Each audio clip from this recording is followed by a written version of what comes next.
میرے لورز بھی ہیں، میرے ہیٹرز بھی ہیں. یہ عزت اللہ کی طرف سے ہے. کسی کی ذلت ہے تو وہ اللہ کی طرف سے ہے. ان کے لیے ضرورت ہے کہ نوک نوک کہ ہم نے جو کچھ بھگتنا تھا، جو کچھ بیڈ ٹائم جو بھی ہم نے دیکھنا تھا وہ دیکھ چکے ہیں. حسن ایوب خان کے تمام دیکھنے والوں کو السلام علیکم. ناظرین، میں آپ کو خداحافظ کر کے گیا تھا کل آؤں گا، لیکن پھر مجھے دوبارہ آنا پڑ گیا کیونکہ جب ہم نے ریکارڈنگ کر رہے تھے تو اس ٹائم تک حتمیت نہیں ہوئی تھی، یعنی ڈیسیجن نہیں آیا تھا کہ ملاقات ہوگی سہیل آفریدی کی یا نہیں، تو پھر ملاقات نہیں ہو سکی. سلمان اکرم راجہ صاحب جو کہ ایک بڑے وکیل ہیں، وہ خود جو ہے تحریری فیصلہ لے کر آئے نہیں، عدالتی فیصلے کی مصدقہ نقل لے کر آئی نہیں، لیکن بڑھ کے مار رہے ہیں جی کہ ایک SHO جو ہے وہ عدالتی فیصلے کو نہیں مانتا. تو انہوں نے کہا جی عدالتیں کمزور ہیں. وہ کیا کہہ رہے ہیں یہ سنیے. انہوں نے کہا ہمیں کہ آپ آئیے اڈیالہ، آج آپ کی ہم ملاقات کرائیں گے. ہم آ کے یہاں کھڑے ہیں، چیف منسٹر صاحب کھڑے ہیں، میں کھڑا ہوں، جنید اکبر صاحب کھڑے ہیں، باقی دوست یہاں کھڑے ہیں اور آپ کے سامنے ہے ہماری ملاقات نہیں کرائی جا رہی. ایک SHO یہاں میں کہتا ہے کہ عدالتی حکم کی کوئی وقت نہیں ہے، آپ کی ملاقات نہیں ہوگی. تحریری فیصلہ بھی اس وقت تک نہیں آیا تھا، اور جو تحریری فیصلہ آیا ہے اس میں جو سنگل بینچ کا فیصلہ تھا، جس میں جو پابندی تھی جیل رولز کے مطابق، یعنی جو قیدی کی سیاسی گفتگو کے اوپر، تو اس شک کو ختم کر دیا تھا جسٹس سردار اعجاز اسحاق صاحب نے. اور اس فیصلے کو آج جو لارجر بینچ ہے اس نے معطل کر دیا ہے. اصل میں آج جو لارجر بینچ جس نے سماعت کی ہے وہ صرف سہیل آفریدی کی اپلیکیشن نہیں تھی، بلکہ تمام وہ مقدمات جن کا تعلق اڈیالہ جیل سے ہے اور ان ملاقاتوں سے ہے عمران احمد نیازی کی، ان تمام کو کلب کر کے ایک 3 رکنی بینچ کے سامنے یہ معاملہ آیا. اب یہ 3 رکنی بینچ نے جو ملاقات کے حوالے سے تو کوئی حتمی فیصلہ نہیں دیا، لیکن انہوں نے کہا جی کہ SOPs کے مطابق جو ہے یہ ملاقات ہو سکتی ہے. لیکن جو فیصلہ آیا ہے کہ جو سیاسی گفتگو کے اوپر جو پابندی بحال کر دی ہے. اب جب سیاسی گفتگو، قیدی کی سیاسی گفتگو کے اوپر اگر پابندی بحال ہو چکی ہے تو سہیل آفریدی کی تو پھر ملاقات کا کوئی جواز نہیں بنتا. انہوں نے لوڈو تو کھیلنی نہیں ہے عمران احمد نیازی کے ساتھ ملاقات میں، نہ ہی انہوں نے کوئی اور بات کرنی ہے. انہوں نے تو صرف ایک ہی چیز ڈسکس کرنی ہے، اور وہ ڈسکشن ہونی ہے جی اس حوالے سے، سیاست کے حوالے سے. اب وہ کہہ رہے ہیں جی کہ میں سہیل آفریدی اب اس فیصلہ آنے کے بعد ان کے جو جذبات ہیں وہ یقینی طور پر ان کو ٹھیس پہنچی ہوگی، کیونکہ وہ عشق عمران میں مبتلا ہیں. امید ہے کہ آہستہ آہستہ وقت کے ساتھ ساتھ وہ سیکھ بھی جائیں گے، اور وقت کے ساتھ ساتھ ان کو اندازہ ہو جائے گا. ویسے بھی نوجوان ہیں، تو نوجوان ذہن جو ہوتا ہے وہ بڑا تیزی سے چیزوں کو سیکھ جاتا ہے، جلدی سیکھ جاتا ہے. اس کو سیکھنے میں مشکل نہیں ہوتی جو کہ یعنی جو پکی عمر کے لوگوں کو ہوتی ہے. تو نوجوان ہیں جی انشاءاللہ، ویسے بھی پڑھائی کے ساتھ وابستہ رہے ہیں، تو اسٹوڈنٹ لیڈر بھی رہے ہیں، جوش بھی ہے، ایک کرنٹ بھی ہے. تو وہ امید ہے کہ جلدی سیکھ جائیں گے کہ آپ نے معاملات کو کیسے چلانا ہے. ابھی وہ کہہ رہے ہیں جی کہ میں اب انصاف عوام کی عدالت سے لوں گا. اب عوام کی عدالت میں جانے کا انہوں نے اعلان کر دیا ہے. کل سے میں عوام کے درمیان جا رہا ہوں اور عوام کو جو ہے اپنا مقدمہ عوام کے سامنے پیش کروں گا، اور پھر اپنے عوام سے کہوں گا کہ میرا انصاف آپ نے کرنا ہے، اور پھر انشاءاللہ تعالی عوامی انصاف ہوگا پاکستان میں. اب سہیل آفریدی صاحب کل اطلاعات کے مطابق چارسدہ کے اندر اپنا پہلا عوامی اجتماع کرنے جا رہے ہیں بطور وزیر اعلیٰ. وہ پہلا جلسے سے خطاب کریں گے، اور اس جگہ کا انتخاب کیا انہوں نے چارسدہ. اب چارسدہ میں وہ کیسا پاور شو کرتے ہیں، اور ویسے تو وہ سرکاری وسائل تو ان کے لیے ویسے ہی موجود ہیں کیونکہ he happens to be the chief minister of Khyber Pakhtunkhwa, لیکن اس وقت تک وہ ڈے ٹو ڈے افیئرز چلا رہے ہیں. اور وہ ڈے ٹو ڈے افیئرز جو ہے اس لیے چلا رہے ہیں کیونکہ ان کی کابینہ نہیں ہے. اب کابینہ کے اوپر انہوں نے ضد پکڑ لی ہے. اب جو ضد انہوں نے پکڑی ہے، اب یہ ضد تو ظاہری بات ہے خاصی ان کی لمبی ہوگی ہے، کیونکہ آج 8 دن ہو چکی ہیں ان کو چیف منسٹر بنے ہوئے، اور ابھی تک وہ اپنی کابینہ جو ہے وہ نہیں بنا سکے. تو کابینہ انہوں نے بنانی ہے. وہ کہتے ہیں عمران خان سے ملاقات کے بغیر میں کابینہ نہیں بناؤں گا، اور عوام کی عدالت میں اب اپنا مقدمہ لے کے جا رہا ہوں. آگے بڑھتے ہیں جی. دوسری اہم ترین خبر یہ ہے کہ بلکہ دوسری اہم ترین خبر سے پہلے جو تحریک لبیک کی خبر ہے اس سے پہلے میں بات کروں گا کہ جو طارق فضل چودھری ہیں انہوں نے جو ریئیکشن دیے یعنی جنید اکبر صاحب نے یا بیرسٹر گور صاحب نے جو انہوں نے ان کی اس پیشکش کو غیر سنجیدہ لیا تو انہوں نے کہا کہ میری پیشکش غیر سنجیدہ تھی یا سنجیدہ تھی، یہ فیصلہ تو آپ درخواست دیں گے تو اس کے بعد ہی ہو سکتا ہے. تو انہوں نے کہا میں ذمہ دار پوزیشن کے اوپر ہوں اور میں نے اپنی جو بات کی ہے اس کی ذمہ داری قبول کرتا ہوں. وہ کیا کہہ رہے ہیں آئیے سنتے ہیں.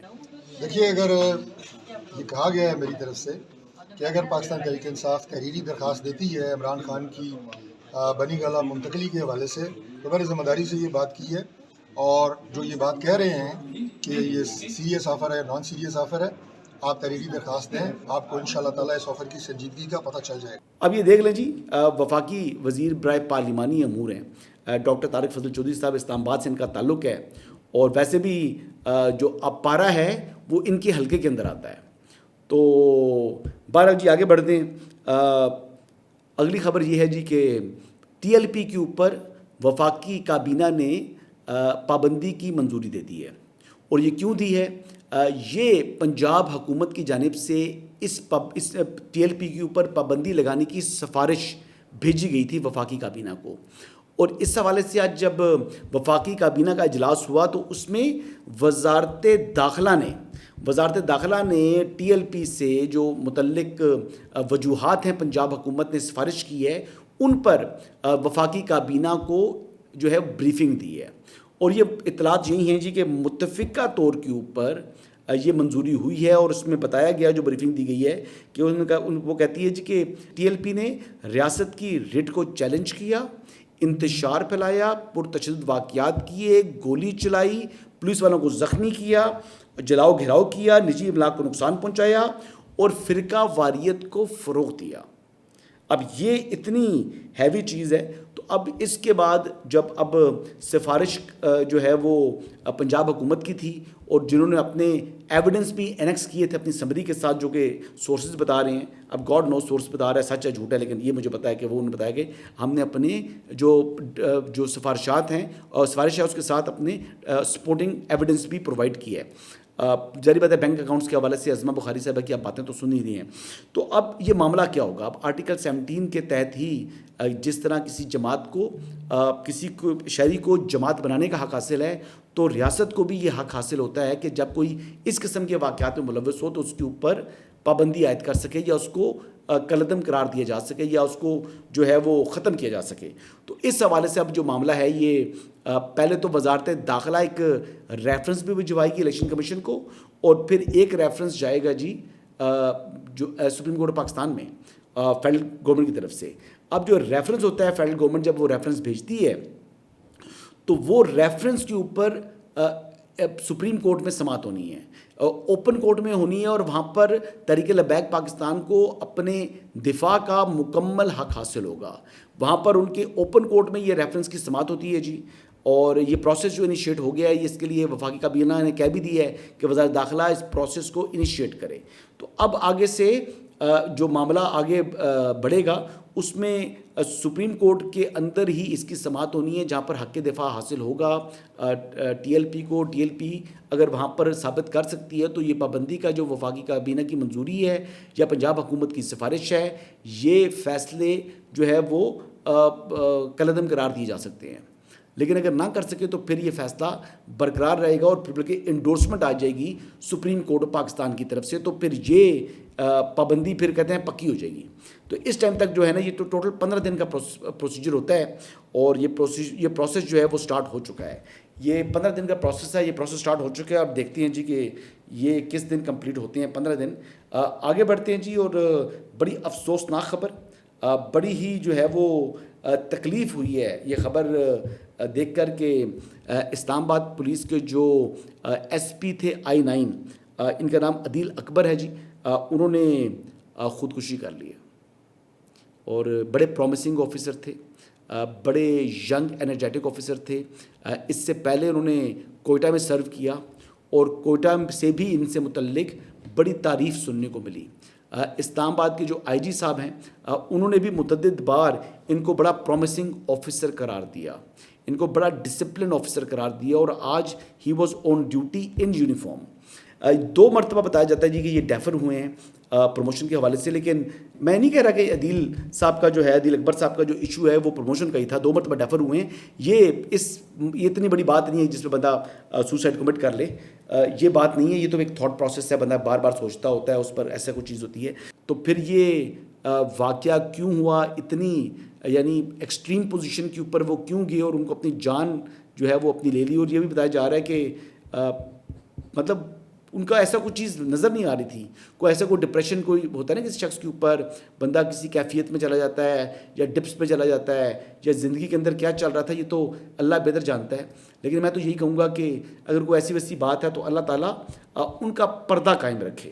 ویسے تو ہم صحافیوں کو ہر چیز کی کھوج لگانے کا شوق ہوتا ہے, لیکن میں کچھ چیزوں کے اندر جو ہے وہ نہ جانا زیادہ پسند کرتا ہوں.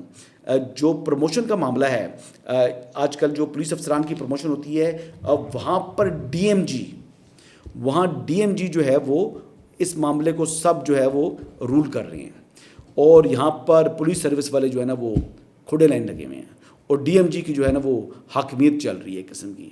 تو یہ ایک ایسا ایشو بنا ہوا ہے ود ان بیوروکریسی. پہلے ڈی ایم جی نے او ایم جی کو کھڑے لائن کیا تھا اور پی ایس پی والے اوکے تھے. اب پی ایس پی بھی جو پروموشنز کے اندر جو ہے نا ان کو کھڑے لائن کیا جا رہا ہے. اب پولیس کی جو پروموشنز ہیں وہ کم ہو رہی ہیں, اور ڈی ایم جی کی پروموشنز جو ہے نا وہ تیزی سے آگے بڑھ رہی ہیں. اور پولیس میں بھی جو بندہ ایس پی رینک پر پہنچ جائے, ویسے تو جو اے ایس پی بھی ہوتے ہیں وہ بھی پی ایس پی ہو جاتے ہیں, لیکن جب کسی بھی چاہے جو ہے وہ اسلام آباد پولیس کا ہے, پنجاب پولیس کا ہے, کسی اور پولیس کا ہے, تو پھر اس کا کیڈر چینج ہو جاتا ہے, پھر وہ پی ایس پی ہو جاتے ہیں جب ایس پی رینک پر پہنچ جاتے ہیں. تو وہاں پر پروموشنز میں بھی جو ہے نا کافی رکاوٹیں آ چکی ہیں, اور یہ رکاوٹیں جو ہے نا وہ بہت سے لوگوں کو جو ہے وہ پریشان کر رہی ہیں, اسپیشلی پی ایس پی جو کیڈر کے لوگ تھے جن کی انڈکشن ہی پی ایس پی کے اندر ہوتی ہے, یعنی ڈائریکٹ جو پی ایس پی آتے ہیں, ان کو اب ڈی ایم جی ڈومینیٹ کر رہا ہے. یہ ایشو ہے, اور یہ ایسا ایشو ہے کہ جنہوں نے کورسز میں ٹاپ بھی کیا ہوا ہے ان کی بھی پروموشنز میں یہ چیزیں رکاوٹ بن رہی ہیں. تو اس معاملے کو پروموشن کے حوالے سے اس معاملے کو دیکھنے کی ضرورت ہے پرائم منسٹر آف پاکستان کو یا متعلقہ حکام کو, کیونکہ یہاں پر جو کہتے ہیں نا کہ فیورٹزم وہ کافی زیادہ دکھائی دے رہا ہے, اور ڈی ایم جی کلاس اس وقت رول کر رہی ہے ملک کے اوپر بھی. یہی آج کی اپڈیٹس ہیں جی. انشاءاللہ کل دوبارہ آپ کی خدمت میں حاضر ہوں گا. اجازت دیجیے گا. اللہ حافظ.